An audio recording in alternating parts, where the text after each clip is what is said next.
पवित्र आत्मा की भक्ति दिन 6। आरंभिक प्रार्थना। हे पवित्र आत्मा, मेरी समझ को बढ़ा ताकि मैं तेरे आदेशों को जान सकूं। मेरे शत्रुओं के जाल के आगे मेरे हृदय को मजबूत बना, मेरी इच्छाओं को जला।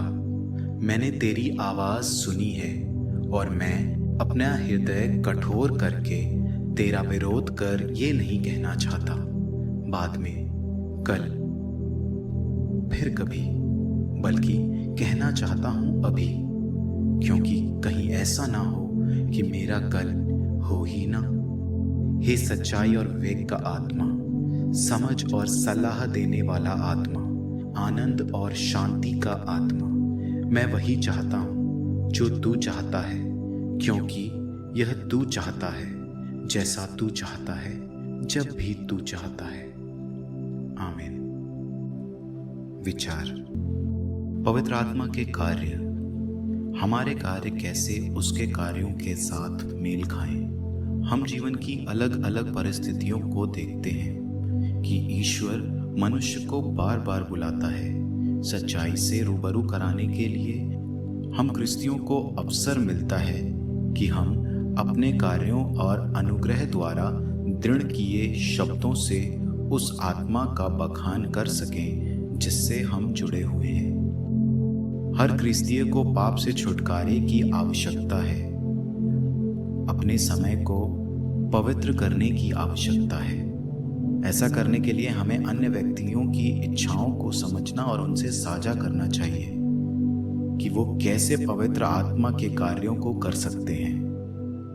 हम क्रिस्तीय अपने अपने समय में बुलाए गए हैं कि हम इस संसार के साथ सुसमाचार की बातें साझा कर सकें। ऐसा नहीं है कि आज सभी लोग क्रिस्तीय बातों को सुनना नहीं चाहते, उसके ऊपर मनन करना नहीं चाहते। ऐसा बिल्कुल नहीं है कि आज के सभी मनुष्य सिर्फ सांसारिकता में गुम हो गए हैं और स्वर्ग की ओर देखना नहीं चाहते। हमारे समय में हम अच्छाई और बुराई दोनों पाते हैं। कुछ लोग एक नए जीवन की कामना करते हैं, वहीं कुछ लोग निराशा में जीवन जिए जा रहे हैं। कुछ अपने स्वार्थ के कारण भविष्य की चिंताओं में व्यस्त हैं, तो कुछ अपने गमों और गलतियों में डूबे हुए हैं। ये सब पुरुष और स्त्री कहीं भी हो, किसी भी हालात में हो, संत पेत्रुस के शब्द उनके लिए महत्वपूर्ण हैं।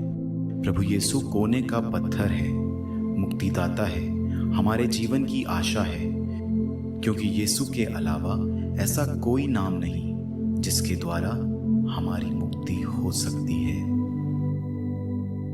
अंतिम प्रार्थना। हे पवित्र और दिव्य आत्मा, पवित्र कुंवारी मरिया की मध्यस्थता द्वारा अपने वरदानों की परिपूर्णता हमारे दिलों में ला।